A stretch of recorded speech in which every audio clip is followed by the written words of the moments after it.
अस्सलाम वालेकुम दोस्तों, सब कैसे हैं? उम्मीद करता हूँ सब खैरियत से होंगे और खुश होंगे। दोस्तों मार्केट अपडेट के साथ एक बार फिर आप लोगों के साथ हाजिर हूँ। अगर कल का वीडियो आप लोगों को ने देख कर ट्रेड लिया तो आज अच्छा खासा प्रॉफिट में है।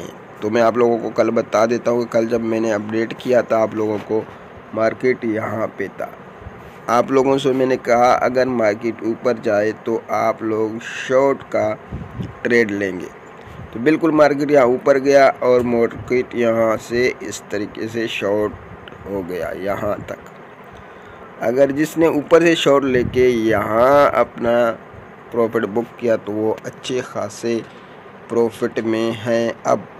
ठीक है, तो बिल्कुल उसी तरीके से मार्केट हुआ जैसे मैंने आप लोगों को बताया था। यहाँ मार्केट ने पंप लिया और आप यहाँ देख सकते हो बिल्कुल मार्केट ऊपर जाने के बाद फिर यहाँ इसका हाई यहाँ पे बना और नीचे लो यहाँ पे बना। इस स्पॉट मैंने आप लोगों को सेल करने के लिए कहा था और इस पे बाय करने के लिए कहा था। जिस भाई ने वीडियो देखा तो ठीक है, नहीं देखा तो जाके अभी भी चेक कर सकते हैं। बिल्कुल ये बहुत प्रॉफिट में गया। तो आज देखे मार्केट फिर हमारा जो ऊपर वाला रजिस्टर है उसके ऊपर आके ब्रेक कर गया। अभी भी 10 मिनट बाकी है 1 डे कैंडल में। लगभग आज ही कुछ ऐसी होएगा जैसा ये। अब मैं आपको थोड़ा और अपडेट करूं ताकि सही आप लोगों को समझ में आ जाए, फिर आप लोगों के लिए कोई मुश्किल ना हो बाय और सेलिंग के लिए। एक बार हम फिर से एक बार नया अपडेट लेते हैं। तो अगर कोई भी बात आप लोगों को समझ में नहीं आए फिर भी आप लोगों को लिए मसला हो रहा है तो आप ज़रूर कमेंट करके पूछ सकते हो।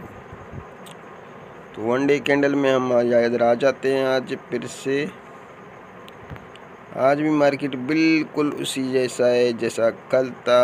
आज भी मार्केट शायद आज मार्केट और भी नीचे जाए, हो सकता है ऊपर भी जा सकता है भाई।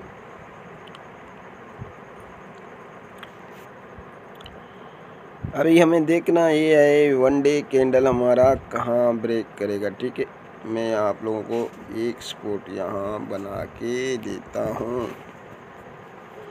फिर आप लोगों को अच्छा खासा प्रॉफिट हो जाएगा। ठीक है, तो जिस भाई को ट्रेड लेना है थोड़ी देर बाद में आप लोगों को बताता हूँ। जब 1 डे कैंडल बन जाए 1-2 घंटा फिर आप लोगों को ट्रेड देता हूँ, उसी हिसाब से आप बाय करें। इंशाल्लाह बहुत सारा प्रॉफिट लेंगे जैसा कल लिया था आज फिर से लेंगे। मिलते हैं नेक्स्ट वीडियो में, तब तक दी इजाज़त। अल्लाह हाफ़िज़।